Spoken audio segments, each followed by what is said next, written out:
You are listening to the Drink Less Lifestyle podcast with Dr. Sherry Price, episode number 88. Welcome to Drink Less Lifestyle, a podcast for successful women who want to change their relationship with alcohol. If you want to drink less, feel healthier, and start loving life again, you're in the right place. Please remember that the information in this podcast does not constitute medical advice. Now, here's your host, Dr. Sherry Price. Hello, my beautiful friends. How is everyone doing today? I hope everybody's doing great. To start this podcast, I want to discuss just a few housekeeping things before we get into today's topic. And the first thing I want to talk about is the Women's Empowerment Retreat. I've been getting a few questions about the retreat, so I wanted to address them here.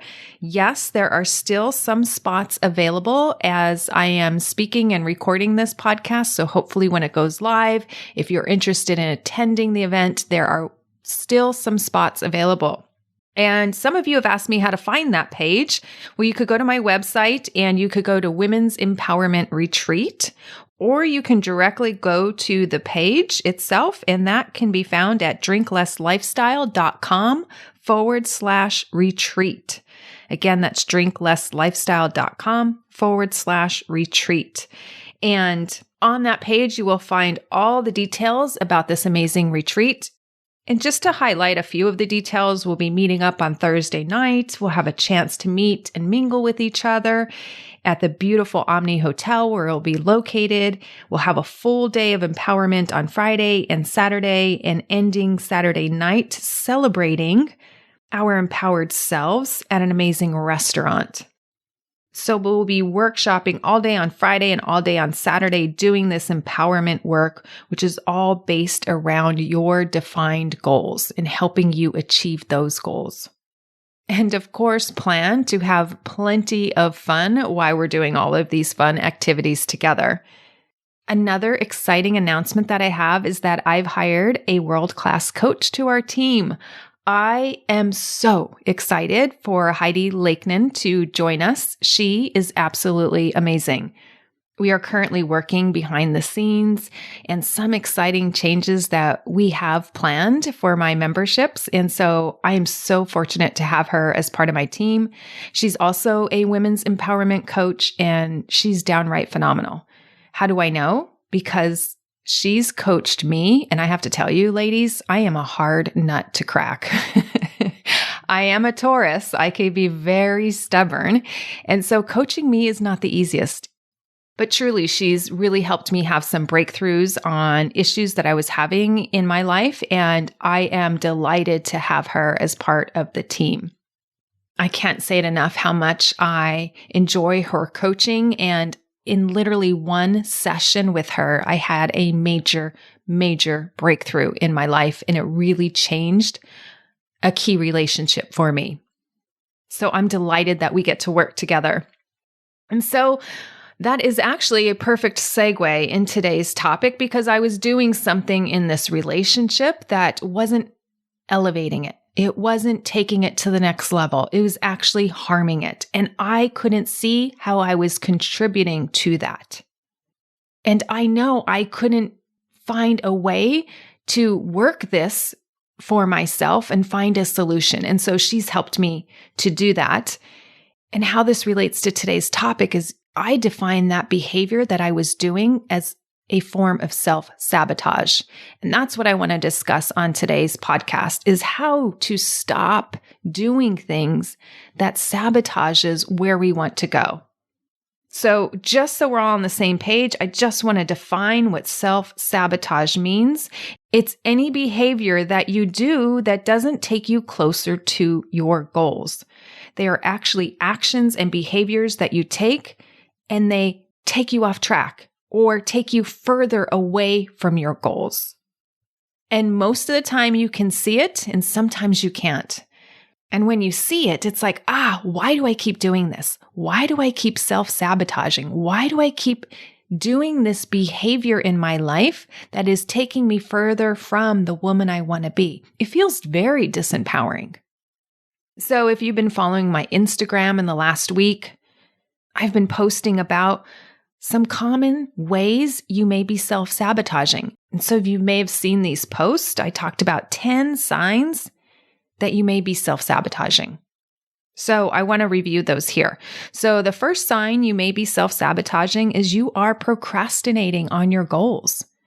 Now, I know we get into periods where we get into ruts and we're like, yeah, we're not making any traction. We're not making any progress.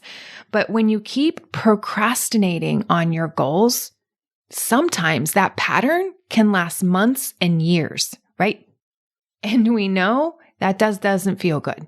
We are actually going further and further and further and further away from where we want to be. So that's one. Number two, you dwell excessively on your mistakes. Yes, if we make a mistake, we want to think about it. We want to see how we can improve. We want to take the learnings from that. But to excessively dwell and ruminate and beat ourselves up only makes us want to self-sabotage again because we get pleasure. And many of us find pleasure in some of our self-sabotaging ways. Number three, you overindulge frequently. This can be overindulging with food. This can be overindulging with alcohol, drinking more than you want.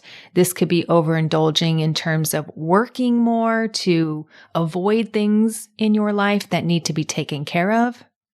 This can be overindulging on TV or social media.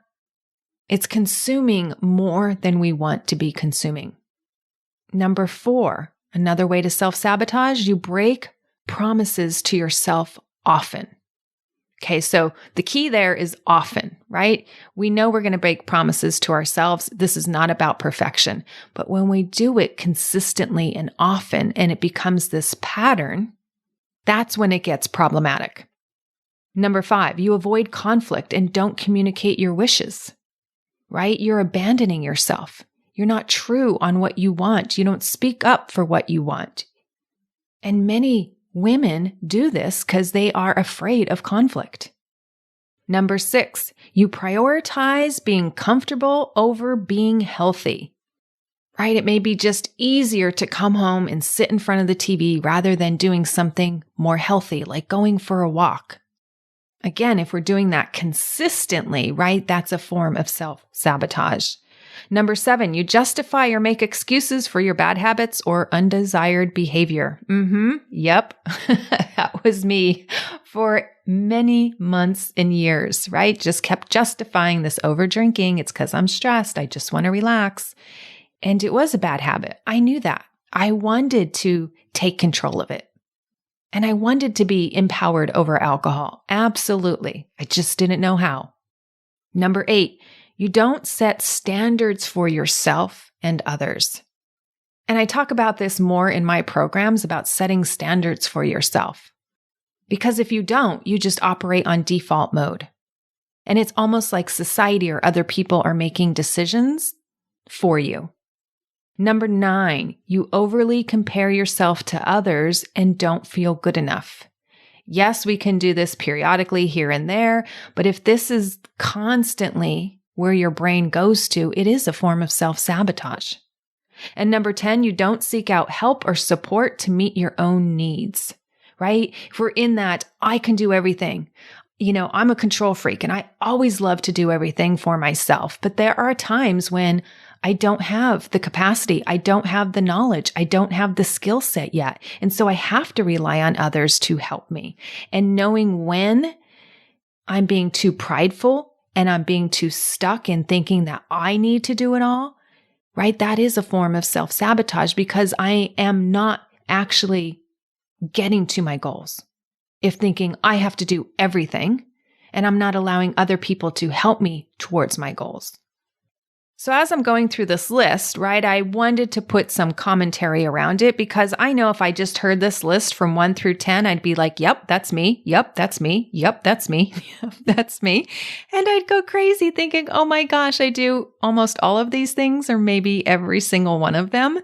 And I just want to caution you, it's not about being perfect. You know that That is one of my bugaboos, right? I was about a perfectionistic way of showing up, and it just impeded my own progress. And so I want to caution anyone listening to this podcast, really, it's not about never doing these things. It's about minimizing these things. It's about saying, oh, yes, I see how I'm self-sabotaging there, and now I'm ready to empower myself so that I stop doing that. So for me, I may not always honor my word to myself every single day. And I say, okay, that's okay. But is this consistent? Am I consistently making and breaking promises to myself in one area of my life consistently? And when I learned about the drink plan, right, I was all excited. I was all in. I made the plan. I followed it pretty well on most days. And then I noticed, as time went on, I stopped following it. I stopped following it consistently. And there was a period of time where I broke my drink plan consistently. And then I used it as a way to self-sabotage and beat me up even more. It's like, well, why make a drink plan if you're not going to follow it? And I did this as well with exercise. I'd put a block of time on my calendar. I'd block it off like an appointment and said, I'm going to go exercise. And I did that for weeks to months, and I never went. I'm like, wait, why am I even wasting time putting it on my calendar if I'm not going to honor that promise to myself? And so what we want to do is look for these patterns of what we do consistently that is actually taking us further away from our long-term goals. So we could call those habits, we could call those bad habits, we could call those patterns. And we're just like, how can we minimize or eradicate these from our life? Because if we don't these things that you just keep doing drive you batty? It's like maddening. Why do I keep doing this to myself? And that's the conversation I was having in my head. And here's what I find is in the past, I would try to eradicate them 100%, right? If I wasn't 100% successful, it meant I was a failure. But wouldn't you even consider 90% success? I mean, really think about that. And so when I'm looking to change my habits, right, I want to minimize them or eradicate them in an empowering way, a way that feels good, a way that I'm not going to have such a high bar that I'm going to set for myself where I feel like I'm just going to fail right out of the gates. And most of us really think it is about doing it perfect, or there's some subconscious programming in our brains that says, yep, I'm all in on this, or I'm not all in, right? And so we want to avoid the evil thing, avoid all alcohol, avoid all sweets, avoid all your kids. Just kidding. And it really, is that strategy always the best? Sometimes it is, sometimes it isn't. And sometimes if it's feeling disempowering, that you have to do this all or nothing, you give up before you even get started. So I rather be in this empowered place where it means I'm constantly taking and making progress to catapult me forward, to move me closer to the goals I want. Because how many times have you, I know I have said, I'm giving up drinking, and then you wind up binging the night before you have your quit date. Right? Or I see this with smokers too. I'm going to quit on this day, and then they smoke all these cigarettes the night before because you're trying to get it all in before there's a scarcity. And so you don't want to fear your brain into scarcity because that doesn't help the brain. That makes the brain want to overconsume, overindulge. And here's the thing. I think you can live a life where you indulge here and there, but you don't overindulge. Like if it's your birthday and you want to have a piece of cake, go ahead. No fault in indulging in that. If it's your anniversary and you want to have a glass of wine or split a bottle of wine, that doesn't seem like self-sabotaging to me. That seems like indulging, not overindulging. Now, getting drunk, passing out, consistently overdrinking, or drinking more than you want, even if it's just like 2 to 3 glasses a night and you're like, yeah, this feels like overdrinking to me, and you're doing that consistently, that is a form of self-sabotage. And many women come to me saying, it's not huge in terms of quantity, but I just feel terrible about the quantity I'm consuming. And what I want to say, it's not always a quantity thing. It's how does it impact you? because every body type is different. How sweets affect one person will be different on how they affect another. Same with alcohol. I hear women tell me, yeah, I don't like beer. So easy for me to stay away from it. Wine is my enemy. And then people tell me just the opposite. Another woman may come to me and say, yeah, I don't even like wine, but man, beers and IPAs, love them. So when you're doing this journey is about you. It's not about others. It's not about comparing. It's not about, oh, well, at least I'm not drinking as much as that person, or yeah, I feel bad because I'm drinking more than that person. It's not about any other person's journey. It's about your journey. And what do you find to be self-sabotaging and overindulgent? Because that's going to be a different quantity, different thing than what other people experience. So comparing ourselves in this way is not helpful. It doesn't help us get to the bottom of things. And I have to tell you, that's why I loved the name of this podcast so much when I came up with the idea. I wanted a lifestyle where I just drank less. Again, I wasn't about sober. I wasn't about abstinence. That wasn't in my heart. That wasn't in my soul. I just wanted to be a woman who was able to take it or leave it. I didn't want to demonize it. I wanted to be empowered over it. For me, it's about less. And here's the thing. My definition of less now is way different than my definition of less 4 years ago. 4 years ago, I was so delighted that I got to 12 drinks a week. I was like, woohoo, success. And now my body most weeks feels like that's too much. And notice I said most weeks. It's not this hard and fast rule, because sometimes rules, you just want to break them. You're just a rebel inside and you're like, yep, not listening to myself and my rules right now.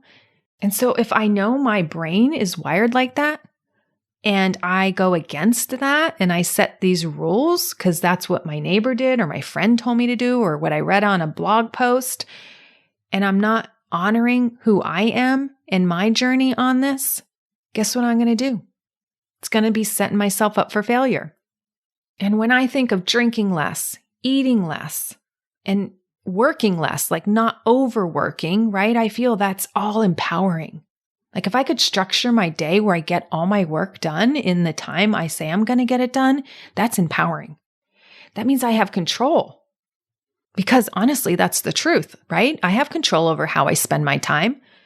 Overeating and overdrinking and overworking really are all about choice and decisions that you're making. No one makes us overeat. No one makes us overdrink. No one really makes us overwork.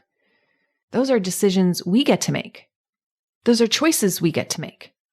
And here's where the important part comes in, right? We have to understand why we make those choices and not spin out in confusion about it. Because if we spin out in confusion about it, what do we learn? We don't learn anything.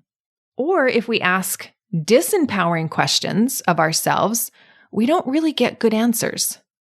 So one of the disempowering questions I hear a lot from women is, why do I keep doing this to myself? I don't really think the answer to that question is very useful, so I will never ask it. To me, it doesn't give us any information that will actually help us solve the problem. It's like one of those cartoons I read where a patient or a client comes into a psychiatrist's office and says, I'm depressed. And the psychiatrist goes, why are you depressed? And he's like, if I knew, I wouldn't be here, right? So we want to ask questions that are empowering, questions that are going to give us information that is useful, that can be used so we further identify the problem so we can further figure out the solution. So another question I hear a lot is, why can't I stop over drinking? And I just want to remind you, if you answer that, it's a garbage answer, meaning there's no valuable information in that. Because here's how I hear most women answer that question. Why can't I stop over drinking? Oh, because it tastes so good. I just love the taste. Well, what are you going to do with that? You're stuck. You can't change the taste of alcohol, right? You're totally stuck. And I'll tell you, that's not the real reason. I did a podcast episode on this. That is not the real reason you're drinking. It's a garbage answer. Here's another garbage answer. I just have this habit and that's why I keep doing it. Well, people could change habits. And so by saying I just have this habit and it's what I just keep doing, all you're doing is creating more evidence for yourself that you can't change and that you're stuck here. Again, garbage, so disempowering. It doesn't give us the truth. It doesn't give us any useful information that we can act on. And so I get it. It's a habit, right? But what are we going to do about it? Right? That's a more empowering question. It gets you out of the self-sabotage cycle, which disempowering questions keep you in the self-sabotage overconsumption cycle. So I rather empower you and empower all the women that I work with is to take action that feels good, empowering, and fun. Because a lot of people make this into such work, hassle, feel so heavy, and oh my gosh, draining. But let's go to the land of reality where it doesn't have to be so heavy and draining and depressing, because that'll just keep you stuck. Let's get unstuck. Now, I also want to bring up now, because I've heard this come up a few times in the last couple of days, is where we make this overdrinking a minor issue. And I've done a podcast on this in the past where if we minimize the problem too much, we won't do anything about it. So I was just talking with a lady who called it her pesky side habit. It's just a pesky side habit. I don't know, maybe it's not serious enough to address, is basically the undertone of that statement. And I get it. It may not cause much disruption to your life. You still go to work, you're on time, you don't feel that foggy or that cloudy, you still come home at the same time, your performance isn't hampered or hindered in any way. But if you're listening to this podcast and if you're looking to work with me or get on a call with me and you made time to get on a call with me and schedule that, you really have to ask, it's probably not just a pesky little problem. You're probably listening and reaching out because you want it solved. Even if it is pesky, let's get it solved and resolved.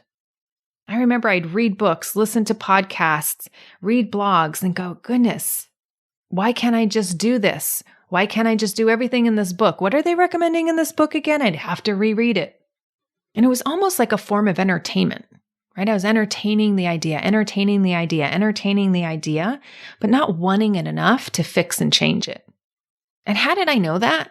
Because when I looked at me, when I looked at my habits, when I looked at how I was spending my time, and I looked at that list of 10 items that I talked about at the beginning of this episode, what did I find? Number 3, you overindulge frequently. Yup, was still drinking more than I wanted. After reading those books, after listening to those podcasts, my behaviors are still showing signs of self-sabotage. And then number 6, prioritizing being comfortable over healthy. Yep, I just wanted to take away the stress of my day, even though deep down I wanted to be healthier. I knew alcohol wasn't part of my wellness strategy, at least not this much. And so I was prioritizing my old self over my new self, the woman I really wanted to be. And I was like, yeah, that's a form of self-sabotage, isn't it, Sherry? And number 7, I justified it and made excuses for my bad habits and my undesired behavior. Yeah, it's a long day. It's a hard day. It's this, it's that. I'll get to it someday. The problem's not that bad. And look, I'm not trying to judge. I'm trying to share with you where I was and to say, yes, that's where I am. And just recognize you can stay there, which I did for months and years because I didn't have a solution out that felt true to me, that felt right to me. But I'll tell you, once I learned that there was another way to handle this, that didn't mean abstinence, I was like, I'm all in. I want that. That's my goal. I want to learn to take it or leave it. And I got excited because I knew I can end the self-sabotage and enter into that woman I wanted to be with certain skills. And that was very empowering. And so ending self-sabotage is the focus this month inside EpicYOU. We are going to be walking through how to end self-sabotage step by step by step. Now I have to tell you, I went to town on this topic. And so I'm going to share some of the items in the workbook with you. The workbook that I've created this month for EpicYOU is by far the largest. It's the most researched. It's the most detail-oriented. It's quite frankly awesome. And what I talk about in the first part of the workbook is there are 6 types of thinking styles that I found in my research that leads to self-sabotaging behavior. So I go into describing what these 6 types of thinking styles are and how you can identify which ones resonate with you. So I talk about these 6 thinking styles because once you know how your brain is wired and how it works, instead of using this type of thinking against you, you want to learn to use it for you. That's empowering. And so it's so powerful to know how your brain works. For me, the thinking style that stands out the most for me is I'm a very black and white thinker. That's my style. It's either this or it's that. You're for me or against me. You agree with me or you don't. And black and white thinking is very common in people who like control. If you're a control freak like me and identify as that, black and white thinking is probably your strongest thinking type. And hey, a lot of times it makes life easier, right? Life is very easy when there's clear-cut rules. It's easy to make decisions. It's either this or it's that, in or out, right or wrong. And I have to say that my training as a pharmacist in healthcare really added to that black and white thinking, right? We think in triage. We rule in diseases. We rule out diseases. If they rule in for this disease, we follow this algorithm. I mean, I'm thinking of like type 2 diabetes and the ADA guidelines. And if you've got an A1C of this, we start with lifestyle modifications and metformin. And if you got a higher A1C, we go right to insulin, right? It was very black and white, very clear cut, and it made it easy to navigate patients through the system. We needed guidelines. We needed algorithms because healthcare is very complex. So the example of black and white thinking at work, which benefited me professionally, and it was reinforced in my chosen profession, right? Served me well there. It didn't always serve me well in my personal life or with raising my daughter. She needed to act this way. If she didn't act this way, it was wrong. It was bad. It needed to be punished. And so you either follow my rules and things are good, or if you don't follow my rules, things are bad. Right? So this black and white thinking, which serves me in some regards, becomes my biggest weakness in other regards. And I think having this knowledge changes everything. It's like, oh, I see it now, how I'm contributing to the problem.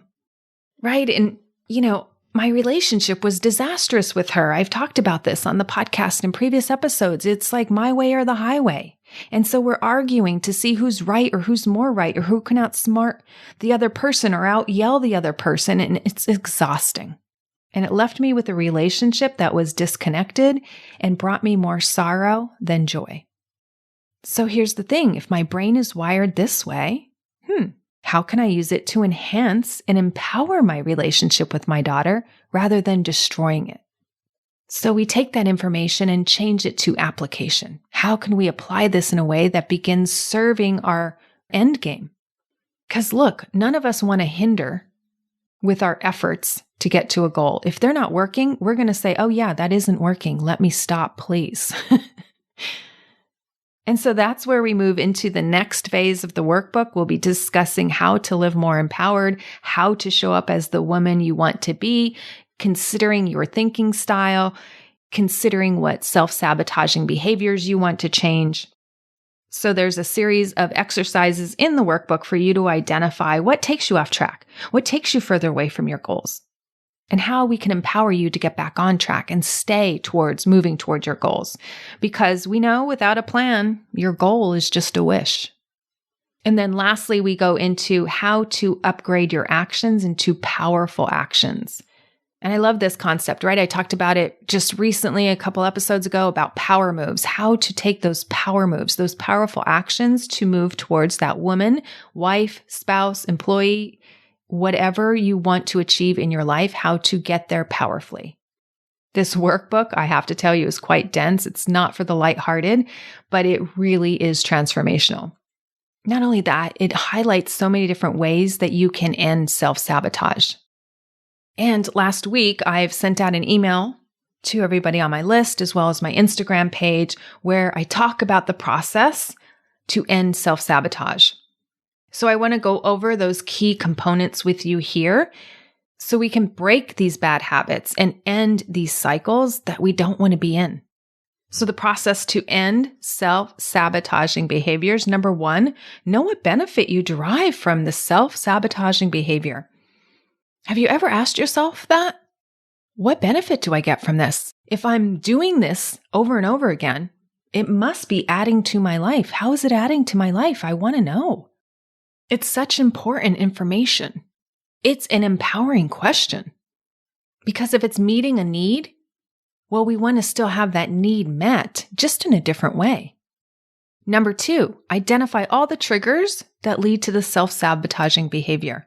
For people, it could be the time of day. I'm all good until 8 o'clock and then I dive into the pint of ice cream. Or I could be really good, but when I come home and my children start wanting me and we start fighting in the household, I storm the fridge for a glass of wine. Or I just feel all pent up inside and I don't know other ways to release that without turning to wine, right? So we just want to identify all the ways that our body gets triggered to say, hey, let's do that self-sabotaging behavior. And then we move into step 3, which is a plan to manage these triggers.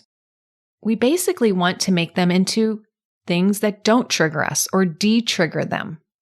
It's so interesting. I used to get so triggered by outbursts from my daughter and tantrums, and she doesn't do them as much anymore because she doesn't get the same effect from her mom, me. But when she does do them, it's not like I have the same trigger, need to storm the fridge, get my wine. I look at her and I go, oh my gosh, what is going on for her that this is happening? Like, I don't take it personally. I don't feel I have to run from it. You know what I do? I actually engage deeper with her. I used to want to avoid and run. And now I see it as a tender moment that she's sharing with me, and I'm like wanting to run towards it. It's no longer a trigger. And so that's what we do in the step number 3, right? Plan to make these non-triggers for you, these triggers to being non-triggers. And then 4, use tools, not food, not alcohol, not work, not screens, not TV, to manage our emotions, right? Some of us just get overwhelmed by other people's emotions. I used to. Not everybody's, but certain people in my life, I used to get very overwhelmed. It's like, okay, how else can I manage these emotions? What tools can I use? So what do we do with all these emotions, right? We need to manage them in a way that's helpful, in a way that's not sabotaging our end game. And then 5, take different actions while you're upgrading your thoughts about the triggers. This process takes a bit of time. And so we want to make sure we're still making power moves until we're able to reprogram our brain, right? Until we're able to do that work where our subconscious programming is changing. So this is the process that gets it done, my friends. These 5 steps. It's how you rewire your subconscious programming so you can free your mind from wanting and desiring these habits and behaviors and start new ones. So you can try this process on your own, or if you want my help, come join us inside EpicYOU this month. We'll be working on this exact process the entire month because it's one thing to know it and it's another thing to be doing it. All right, my friends, that's what I have for you today. Go out and live as your empowered self, and I will see you next week. Thanks for listening to Drink Less Lifestyle. If you're ready to change your relationship with drinking now, check out the free guide, How to Effectively Break the Overdrinking Habit, at sherryprice.com/startnow. See you next week.